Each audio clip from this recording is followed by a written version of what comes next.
Muy bien, pues nos vamos acercando hacia el presente. Ya hemos pasado ese gran bloque de la posguerra hasta la creación del Cuerpo Facultativo de Conservadores de Museos, con su nombre actual, en 1973, y ahora vamos a acercarnos a tres biografías de compañeros que ingresaron en el cuerpo ya en ese periodo posterior al año 73. Y comenzamos con Marian Arlegui, que nos va a hablar de José Luis Argente Oliver. Buenas tardes, buenos días. Empiezo agradeciendo, como no, una iniciativa que me parece que se ha revelado como necesaria, y es que hablemos por fin de los conservadores y la profesión de conservadores desde muy distintos ángulos, porque creo que a todos nos es necesario. Incluso espero que esto sea una iniciativa que tenga consecuencias de futuro. Gracias también y, por supuesto, a la organización, que nos ha hecho muy fácil asistir y muy fácil permanecer aquí. ¿Hay algún problema? No sé ponerlo de otra manera. ¿Así? Pues con mi torpeza.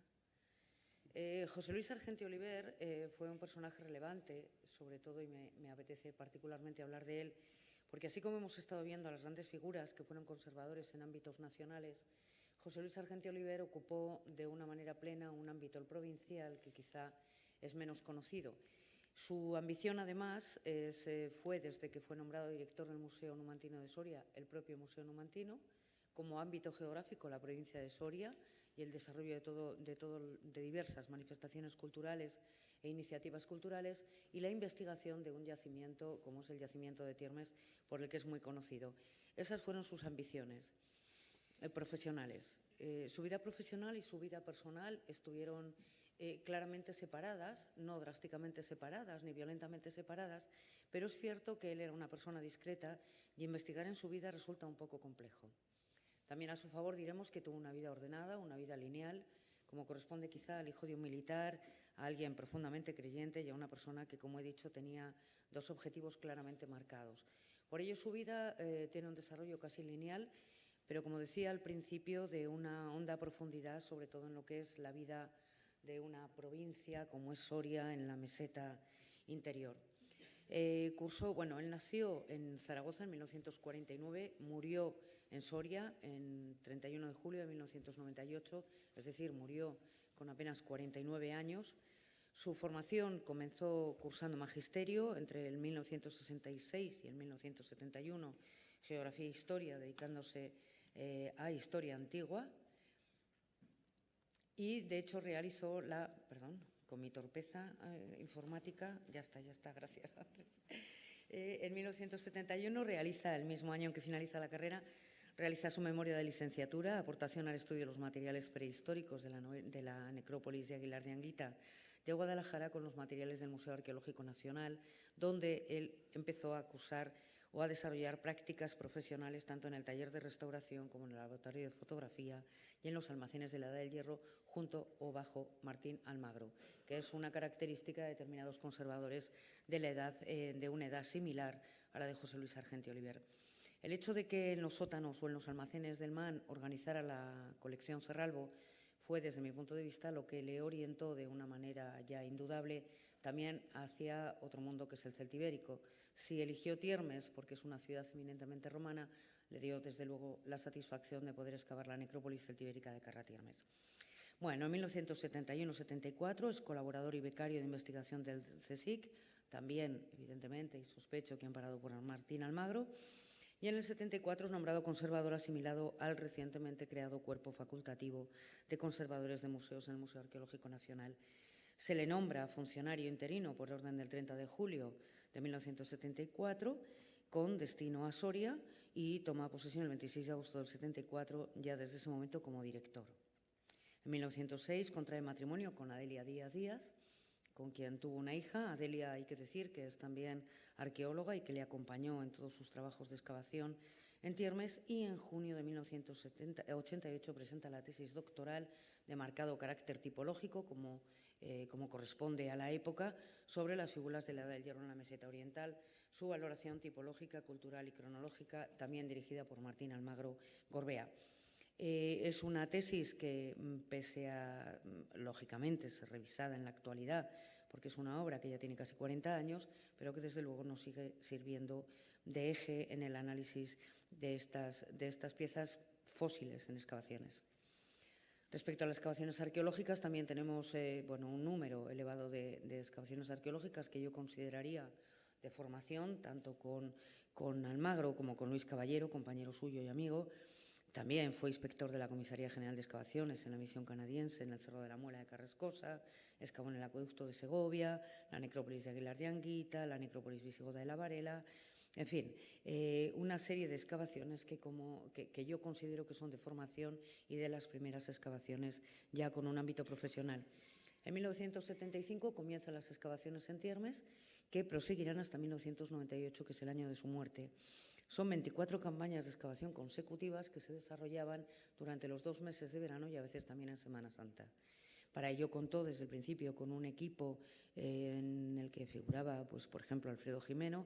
Más tarde quedó él solo en la dirección de las excavaciones, pero fue capaz de generar equipos y, desde luego, de los trabajos de Tiermes y de Carratiermes surgieron numerosas tesis de licenciatura y tesis de licenciatura y tesis doctorales. A partir de Tiermes, como decía, ya todo su trabajo de investigación se centra monográficamente en ello de una manera muy intensa y, de hecho, uno de los rasgos que hay que destacar, no he incluido aquí toda su bibliografía, que es fácilmente accesible en Internet, la relación completa, pero sí hay que destacar su preocupación porque anualmente se publicará la memoria de los trabajos desarrollados, anual o bianualmente en Tiermes, muchos de ellos en excavaciones arqueológicas en España. Pero es un momento en el que todavía, haré un inciso, si me permiten, cuando José Luis toma posesión y empieza a trabajar, todavía vive bajo el amparo de la ley de 1933, que no había sido derogada en el franquismo, pero que desde luego era una ley absolutamente durmiente y inoperante, y cuando él muere estamos ya en la fase, desde luego, de las transferencias absolutas en materia de museos y arqueología a la comunidad autónoma. Claro, esto va a marcar bastante toda su trayectoria.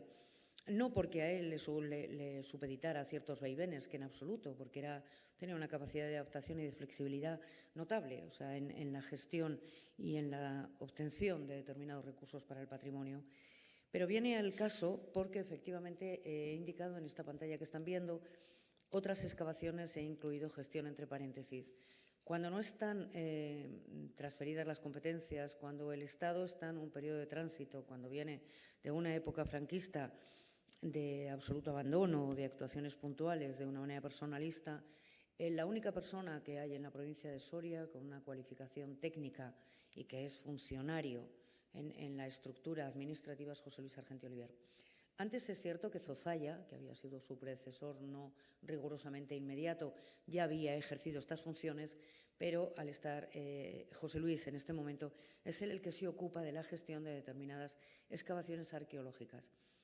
Excavaciones arqueológicas porque comienza a iniciarse sutilmente lo que después llamaríamos la arqueología de gestión o de urgencia. Todas estas funciones las desarrolló también en Soria, todos estos que fueron nombramientos que de algún modo eran prestigiosos o reconocían un prestigio.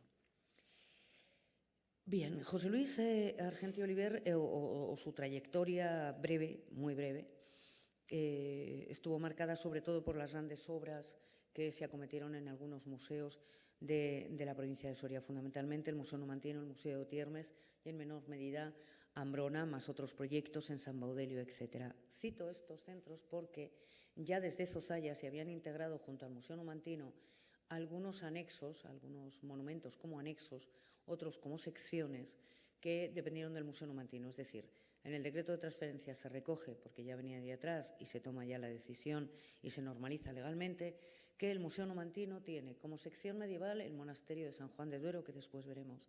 Tiene como filial el Museo de Tiermes desde su creación en el 86. Tiene como anexos el Museo de Ambrona, la iglesia del monasterio o monumento de San Baudelio y, estoy olvidando, Torralba, Ambrona, el Museo de Ambrona, que es otro anexo. Este aspecto es particularmente interesante y José Luis defendió esta asociación y esta unión en el Museo Numantino porque da un modelo de gestión patrimonial que no se ha discutido lo suficiente y que yo creo que es particularmente interesante. Creo que tan solo Asturias tiene un sistema de gestión de patrimonio similar. Es decir, de un museo que se llama el Numantino, pero que ejerce de provincial en Soria, dependen una serie de monumentos y de yacimientos arqueológicos que se denominan museos yacimientos, pretendiendo lograrse, primero, que no exista una ruptura entre los bienes muebles arqueológicos y los bienes inmuebles arqueológicos, y yo creo que también una racionalidad en la gestión.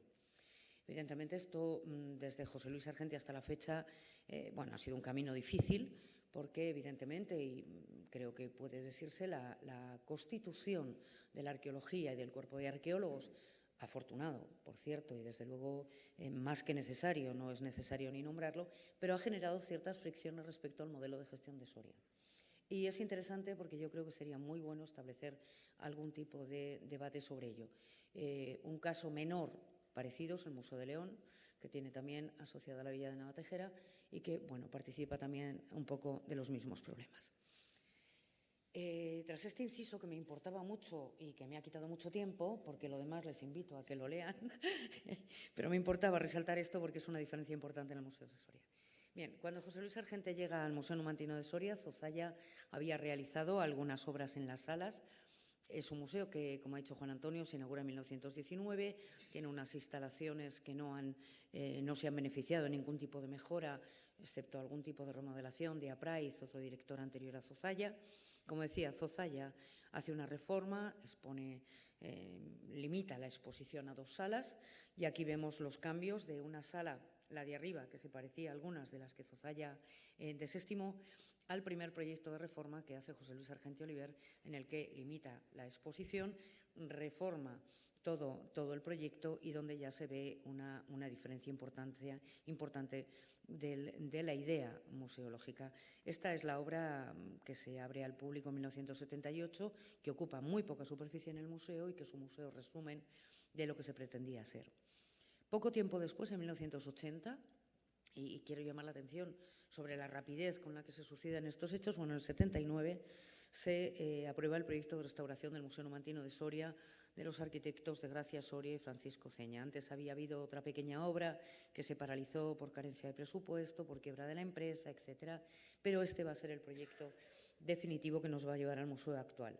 Se desarrollan las obras de 1980 a 1987 con 6 fases de obra discontinuas, que eso generó muchos problemas, con una cierta aceleración después, que generó problemas en la contratación y algunas fricciones, por ejemplo, en los temas de restauración, que quizá es la mayor sombra de esta fase del montaje del Museo Numantino, y se inaugura finalmente el 14 de abril de 1989. Quiero que observen esta sala y recuerden las 2 que hemos visto. En brevísimo tiempo hemos pasado de aquella sala de principios del 20 a una sala de los años 70, donde había esa voluntad de cambio con muy pocos medios, a por fin la época esperanzada ya de la transición, donde hay más dinero para la reforma de los museos. El Ministerio competente en materia de cultura lo toma como una de sus prioridades, la reforma de los museos provinciales. Aquí una imagen de la inauguración junto a Jorge Semprún, ministro entonces, y José María Aznar, presidente de la Comunidad Autónoma. La reforma del Museo Numantino es muy respetuosa arquitectónicamente con el magnífico edificio de Aníbal Álvarez, creando un cuerpo trasero perpendicular a las naves originales, de modo que es ahí donde se levantan 3 alturas, más un sótano, de modo que el edificio de Aníbal Álvarez es perfectamente visible. La superficie pasa de los 770 metros cuadrados a los 3.100 metros cuadrados, con un problema: no se ha desarrollado todavía la excavación de urgencia o de gestión, que ha colapsado los museos provinciales, sobre todo los que se encuentran en los centros históricos, ¿no? Y que es un serio problema. De hecho, tenemos menos almacenes que otras áreas y nos plantea problemas. Pero quiero llamar la atención a que ya José Luis en su momento incluyó en la planificación del museo un gabinete pedagógico, incluyó un seminario donde se formara. Él pretendía que el museo fuera fuera un lugar de formación para alumnos de universidades, y una potente biblioteca. Aquí ven lo que es el salón, la sala de usos múltiples, laboratorio de restauración e, insisto, recuerden las imágenes iniciales que hemos visto para que comprendan la importancia del cambio y la rapidez con la que en esos 10 años, 15 años, España cambió de aspecto y de panorama en materia cultural, con muchas luces y sombras, pero es cierto que José Luis obtuvo de ello más luces que sombras, ¿no? O por lo menos una capacidad presupuestaria de inversión que se le debía a su mérito. Numancia, obviamente, es el origen del Museo Numantino. El Museo Numantino tiene un origen vinculado a las excavaciones de Numancia, arqueológico, no vinculado a la desamortización, con lo cual su colección de arte es prácticamente inexistente. Sí tiene una importante colección etnográfica que no podemos exponer por falta de espacio, que inició Zozaya y que José Luis incentivando donaciones e incluso adquisiciones. No es necesario que les hable de Numancia porque lo conocen, pero es verdad que esta unión entre Numancia y el Museo Numantino tiene que ser y debe seguir siendo absolutamente indisoluble. El yacimiento tenía muchos problemas. Con José Luis se instalan las primeras señalizaciones y se establece un itinerario. Se contratan, se hacen a través de campos de trabajo, trabajos de limpieza, en un yacimiento que nunca está lo suficientemente bien atendido y que siempre sufre muchos vaivenes. El yacimiento de Tiermes, que contarles que no sepan, es un yacimiento que gracias a sus excavaciones hemos conocido que tiene una potencialidad arqueológica de lo que es la época romana, de una ciudad romana dedicada fundamentalmente a la agricultura, pero con un dinamismo social y político y con una relativa riqueza considerable. Todas las excavaciones que se hacían llevó a José Luis a entender que era necesario la creación de un museo monográfico en Tiermes. Nos encontramos aquí con la figura del museo in situ, que, como dicen luego los juristas ahora recientemente estudiando los museos de sitio, los juristas especialistas en patrimonio dicen que son los que se han quedado descolgados de toda la administración territorial de cultura en materia de museos. Bien, el Museo de Tiermes se realiza también en 2 fases, incluido el coste. Sí, abrevio. Acabo Tiermes y luego lo demás veis fotos, ¿vale? Perdonadme. He incluido el coste porque puede resultar interesante. Y es una filial del Museo Numantino. Aquí veis imágenes de lo que supone el yacimiento. Me detengo, Andrés, en esta imagen por puro cotilleo. Veréis aquí a 2 jovencísimos, Alfredo Jimeno y Gonzalo Ruiz Zapatero, que os gustará ver, junto a José Luis Argente. Excavaciones. Este es el Museo de Tiermes. Es un proyecto que los arquitectos de Gracia y Ceña consideran de lo mejor que han hecho. Tiene una ligera evocación romana en el peristilo. Quiero que os detengáis en esta sala magnífica dentro de diseño. Y aquí es la inauguración del 9 de junio de 1986 y el Centro de Fondos de Tiermes, que se inaugura en 1995, que contiene todos los restos arqueológicos que ha deparado la ciudad. El proyecto inicial era ambicioso y mucho mejor que lo que se ve aquí. Esta fotografía es de denuncia, porque la idea de los arquitectos era generar una especie de foro cultural con un mínimo trabajo de paisaje que evidentemente quedó inconcluso. San Juan de Duero es la sección medieval del Museo Numantino. Esta es una instalación de corrección, de modernización que hizo José Luis también en el 78. San Baudelio de Berlanga, esta ermita absolutamente extraordinaria del primer románico, es anexo del Museo Numantino. El Museo Yacimiento de Ambrona, conocido a partir de las excavaciones de Aguilera, con un primer edificio que fue inspiración de Emiliano Aguirre para cubrir las excavaciones de Júbili, que es uno de los primeros museos in situ de material arqueológico, que desgraciadamente este ser pioneros luego no ha conducido a nada. Un edificio que se inicia en 1982, el del fondo, y que fue abierto en 1992, que pretendía ser un proyecto de ampliación y de mejora, pero que hoy en día continúa sin agua ni luz. También aquí se incluyó algo que era una obsesión de José Luis, un área de estudio, de trabajo y de exposición, y otros yacimientos que estuvieron circunstancialmente vinculados al Museo Numantino, como es la Villa Romana de Cuevas de Soria o el yacimiento de Uxama, y que ahora mismo ya no lo están. José Luis participó además en la creación de otros museos de arte sacro y fue siempre sensible y muy receptivo y siempre impulsor de cualquier tipo de iniciativa cultural que se hiciera en Soria. Por supuesto, fue una vida breve, pero una vida muy intensa y muy profunda. Yo creo que, dada la cantidad de edificios de los que tengo que hablar, merecería más tiempo. Pero intentaré explicarlo amablemente en el artículo. Lamento no haberme podido detener, acabo, Andrés, en la preocupación de José Luis porque el centro de Tiermes, el Museo de Tiermes con su centro de fondos, incluye una biblioteca, una sala de restauración, incluye centros de estudio, incluye los sótanos. Es decir, es un centro único en Europa en materia de dotación. Fue pergeñado entre los arquitectos y José Luis Argenti Oliver, que fue receptivo a innovaciones que le plantearon los arquitectos, y es un centro único, con lo cual nos encontramos una valiosísima reforma del Numantino en su momento. El tratamiento de un museo de sitio perfectamente dotado y hoy infrautilizado, y luego, por supuesto, el quehacer tanto en Numancia como en San Baudelio como en San Juan de Duero. Y disculpar si me he excedido de tiempo. ¿No me he excedido? Sí. Vale. Gracias. Gracias.